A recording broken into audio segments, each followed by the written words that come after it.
What is going on, comic fam? It is your boy, the bearded comic bro, and I am joined by the creative team from Gl'urk and Bo. I've got Ben and Taylor hopping on the show today. Thank you guys so much for talking comics with me. Thank you, man. So, talk about BG Comics real quick. Where did this get its start? Uh, Basically, BG Comics was just a publishing handle that Taylor and I set up to just handle our creative output in lieu, for our first project. We really, we wanted to get the work done before we tried to get anybody to publish it, and so we wanted to have, we wanted to at least have a name that people could attach to that, to that side of the enterprise, so that for future projects and everything, we just kind of had a home and at least had figured all that stuff out. Nice. So this is Gl'urk and Bo your first project then through your company? Yeah. Everything else, creative work stuff that we've done has been, either part of another enterprise or something separate. Okay.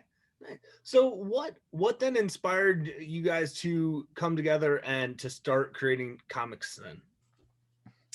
Well, we're friends before. We both kind of met each other around the DFW music communities, both kind of like doing sound and playing shows and stuff. Yeah. Music, and couple of different bands. Nice. And Ben has his own audio recording studio that I've done a lot of stuff at.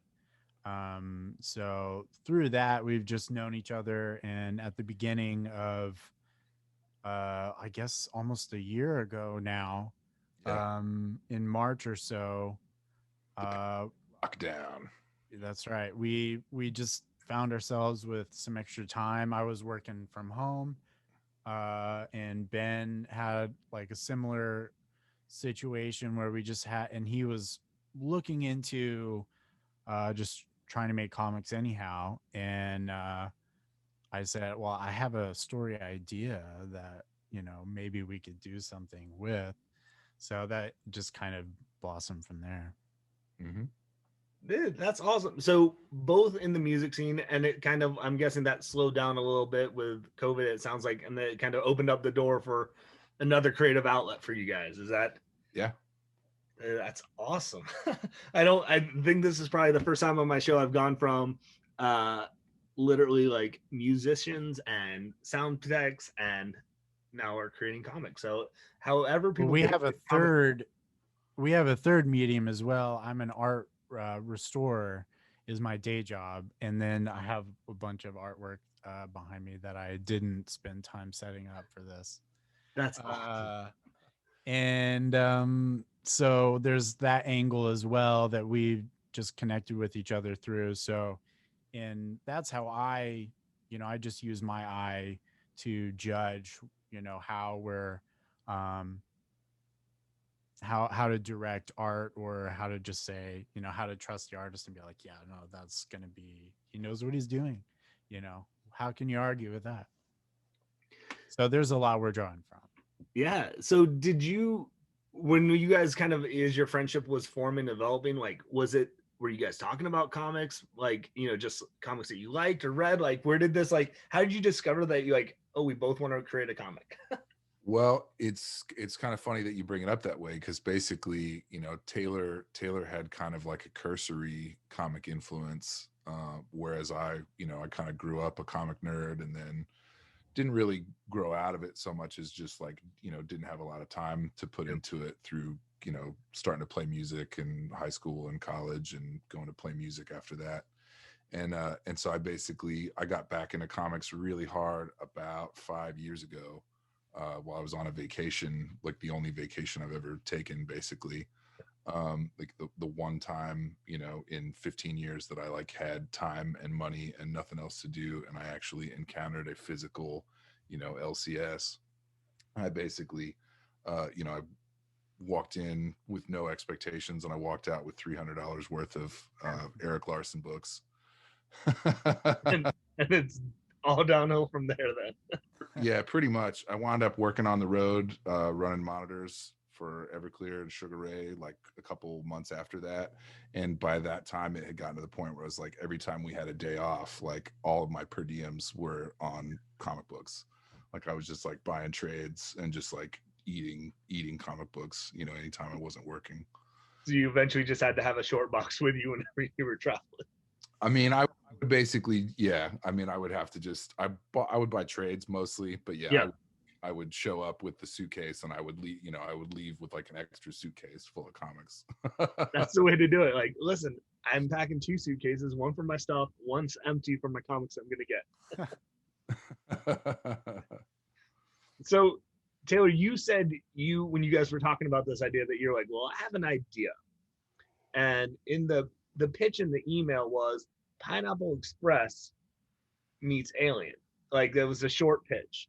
So Well, that admittedly is a little bit of after like some marketing magic that we've done in gotcha. our powwows and stuff together.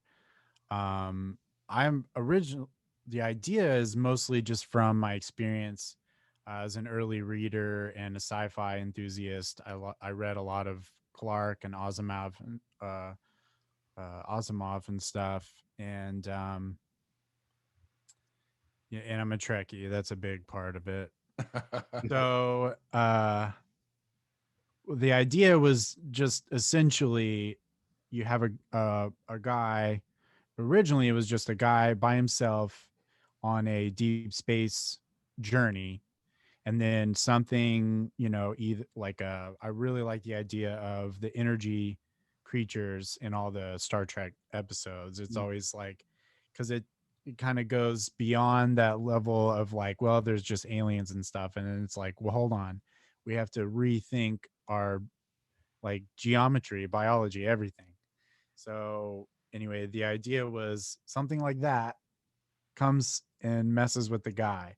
It's sort of like the end of 2001: A Space Odyssey, where, you know, what we're seeing in from the Kubrick, with all the going plaid, is, you know, ridiculous speed, uh, is his changing into an energy life form, is what it is in the books.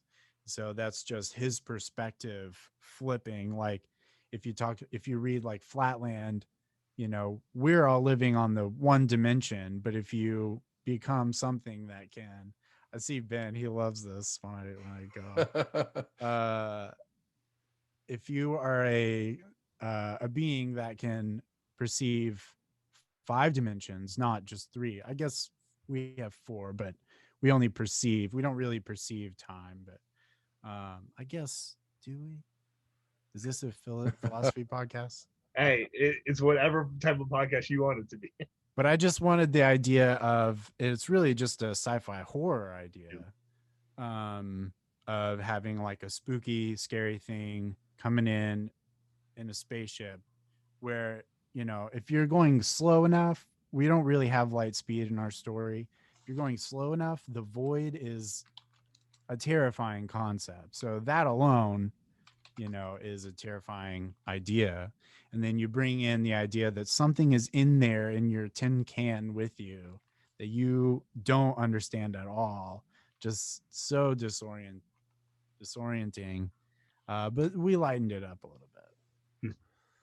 Yeah, I mean, because you definitely, like you said, it what you initially pitched, it's shifted into a little bit more. So how did you get to, kind of like you said, you lightened it up a little bit more? What was that like switch process a little bit then?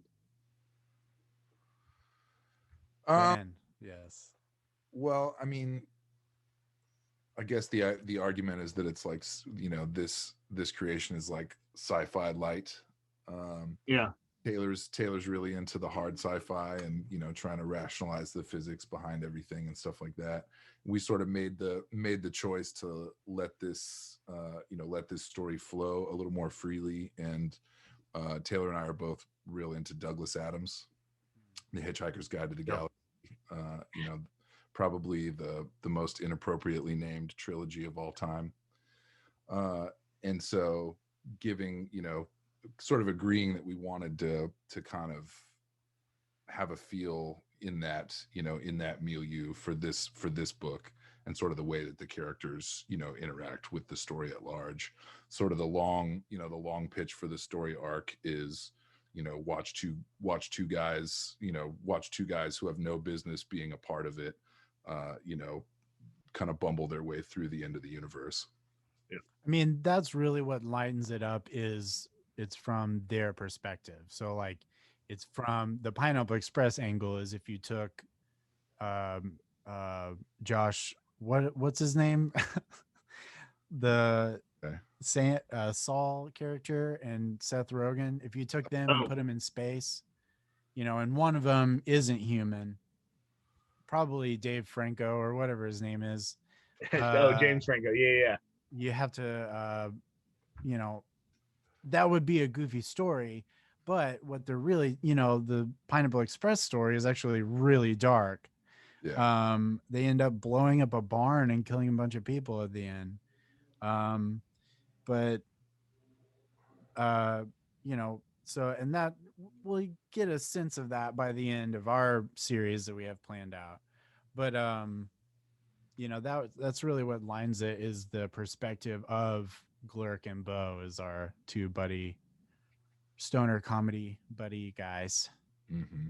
That's great.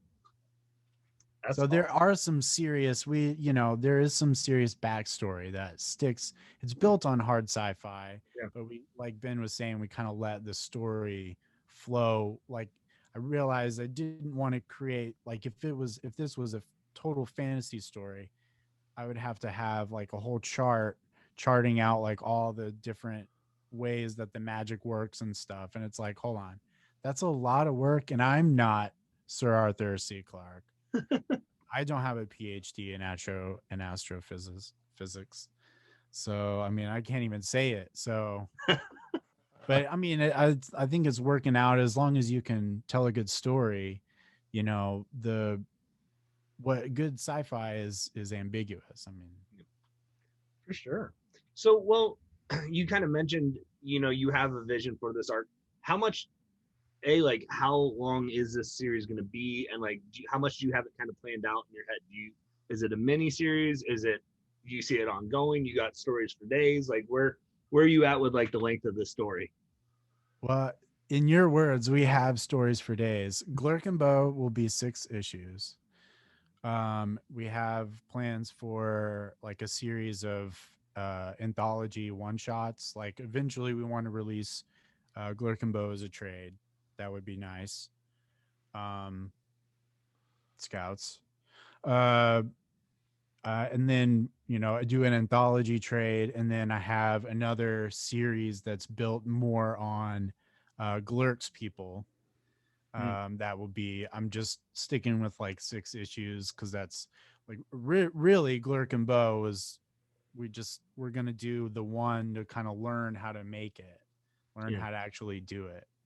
Yeah. And I couldn't settle for that. There was too much in there in that world that I just had to like Yep. dig it out. So we have Glurk and Bow will be 6 issues. Okay. There will be more after that. That's kind of a connected universe. And then we have plans for an ongoing series after that. Right. That's also connected. So definitely, this story is going to be somewhat contained with the idea of you're going to expand the universe throughout this after the 6. Yeah. Absolutely. Like the ads and stuff, they're all kind of world building cookies that they'll be used later on a lot.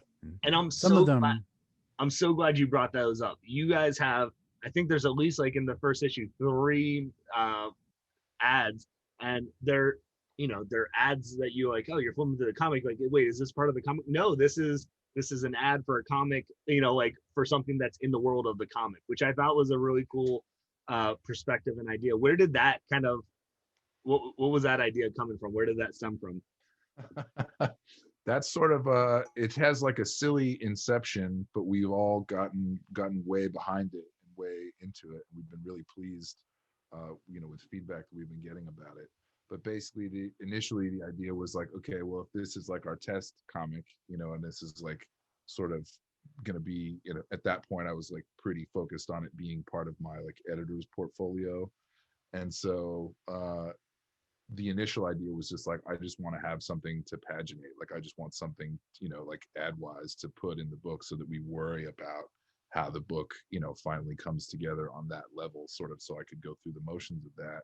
Yeah. And it basically wound up being a thing that, like, as soon as we got the layouts back from Tom, the artist, everybody just like was just grinning, and everything, all the ideas started running away with themselves, and growing legs, and it became a really fun part of the creative process for the book.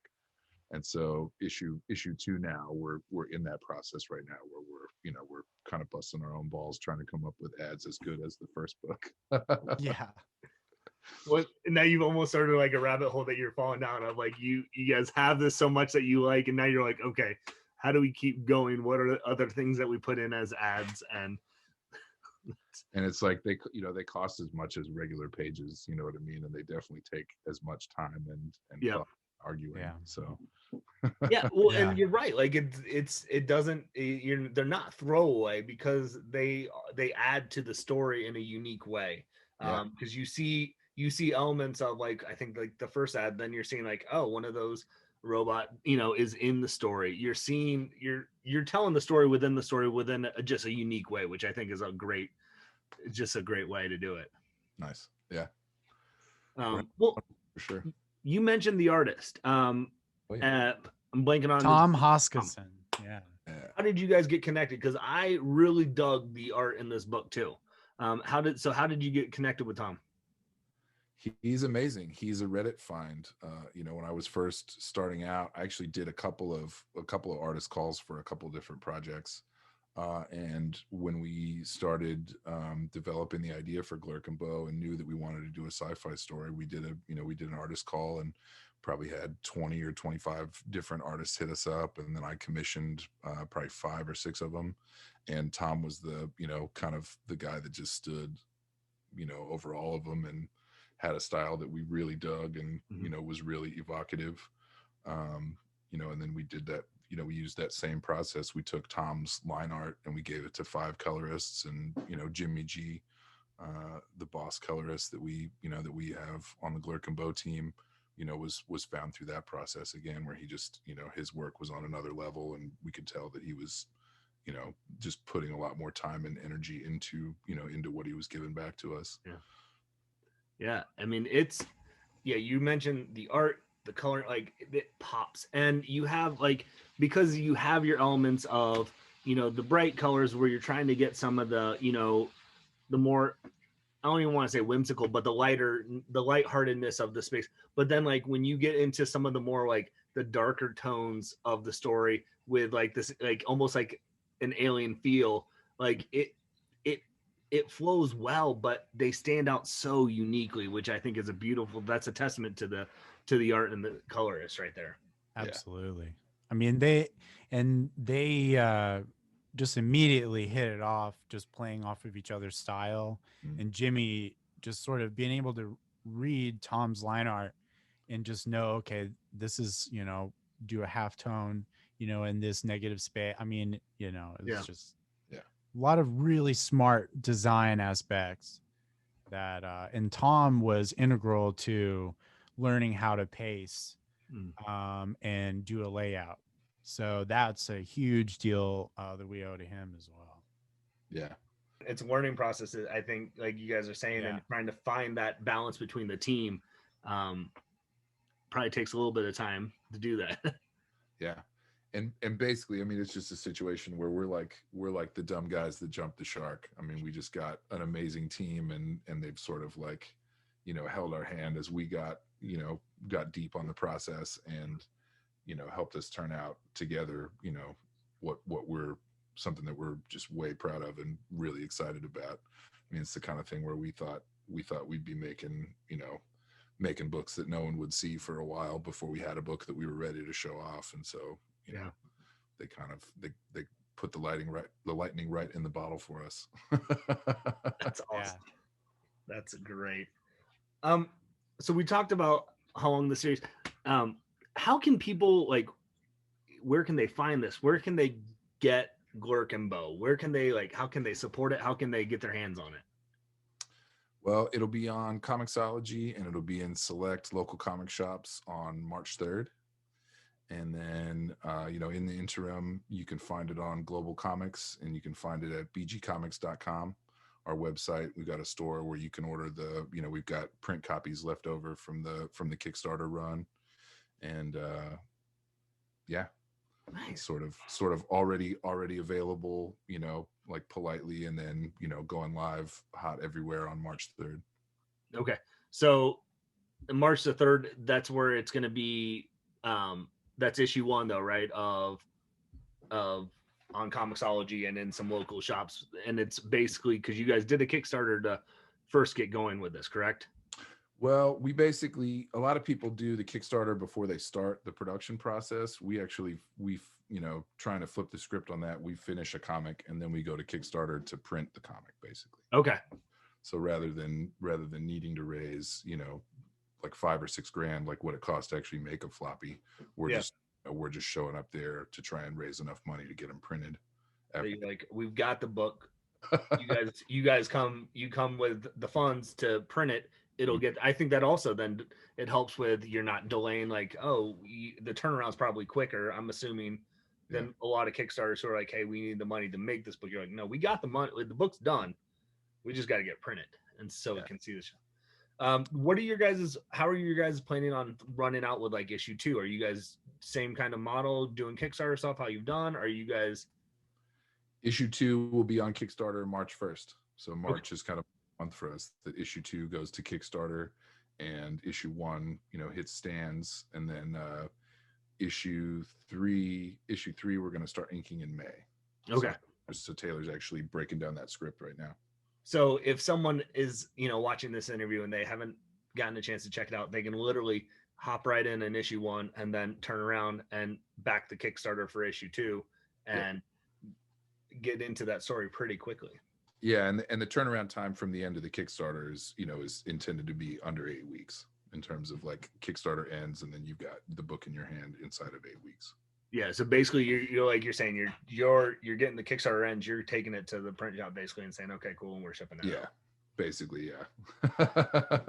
Do you guys on your Kickstarter and stuff? And I'll have, if you're watching this or listen, I'll have all the links in this description below where you guys can find the Kickstarter links and things like that, how you can support, and the store links and stuff. Do you guys have anything on the Kickstarter, like besides the book, like incentives or anything, or like tiers? Or is it just like with the first one we did a small run of t-shirts with Gl'urk is my homeboy. Yeah. And then we had some stickers like Gl'urk with the, I think I might have some Vamp. Hold on. Yeah, Ben Vamp. I got all the stickers pretty close. So hang on. Yeah, we've got our logo sticker. Oh man, it's not even gonna work. I'm like a total plebe. There we go. Boom. Nice. Backwards and everything, and then Gl'urk with the Jimmy Page guitar. Yes. Here's a good one. There we go. Oh yeah. Gl'urk smoking in the Pineapple Express. Smoking a spliff of some European seaweed. Some Greeblies. And then did you get the action one? But yeah, we did a sticker set, we did a pinup set, we did a cool. shirt. How is yours the right way around? Oh, it's switching it. Okay, all right. It's switching it. Yeah, I see it. And then and then the digital and then print copies. So we moved. And we did some like video content. So there was like a bunch of stuff for people to just kind of keep their eyes on and keep people tuned in a little bit. Are you guys anticipating doing some more tiers like that for Kickstarter, for this second Kickstarter? Yeah, definitely. Nice. We'll have new pinups. Not sure if we'll have new stickers. I think we'll probably stick with the same stickers. Okay. I'm definitely gonna do a new t-shirt design as well. The first one was kind of like the deliberate, like help us out, help us raise money. Like this shirt is like the cheapest I can get this shirt made, and still get a real t-shirt's worth of money out of it. They're really cool. People really like them. I'm really happy about that. I did a small stint owning a screen printing setup and working at a screen printing shop. And so it was, you know, it was easy to basically make a shirt that hopefully people would want to wear again. Yeah. But the next time around, it'll be like a full color design instead of a one color design. And, you know. Awesome. Well, thank you guys for taking some time. As we're closing up, wrapping up this interview, is there anything else? I know, like we said, we've talked a lot. We've got Gl'urk and Bow issue 1 is out right now. And then it's officially coming out on the 1st on Comixology and in some local shops. And you've got the Kickstarter coming up. Is there anything else that you guys have coming up that you guys want to talk about, or anything else? Irons in the fire, fires in the irons. You know. Do you want to talk about Star Trek? Is that just a proposition? Yeah, that's a question that I ask anytime. I will not be a very good conversation person for you with Star Trek. Yeah, okay. Well, that just goes out to anybody. Yeah. So in the comments of the video, leave all your Star Trek questions for Taylor. Yeah. At TEE_ES_K. Yeah. Did I get it right? Thank you. That's producer. Taylor Shelton King on the Twitters. think so. Talk to him about Star Trek. He wants it. Yeah. You can follow Gl'urk and Bow on Twitter at Gl'urk and Bow, spelled out. I'm at Bogus Green. Definitely hit us up, bgcomics.com. You can, that's buying direct from us is definitely the best. That's the way we make the most, which gets more comics made the fastest. But if you got an LCS that you think might, want to help us out and carry the indie book, drop us a message. We're definitely, on the hunt for those right now. We've got about 10 stores carrying the book, but I'm, keen to make that list more like 50. Yeah. So, yeah, at Bogus Green on Twitter. We're getting real good voice right now. Right up on that 58. Yeah, that SM7. Whatever you got over there. Ben's like, listen, I got to get in closer to this one, guys. This is how you. BG come. Other than that, I mean, March is our month for the number two, folks.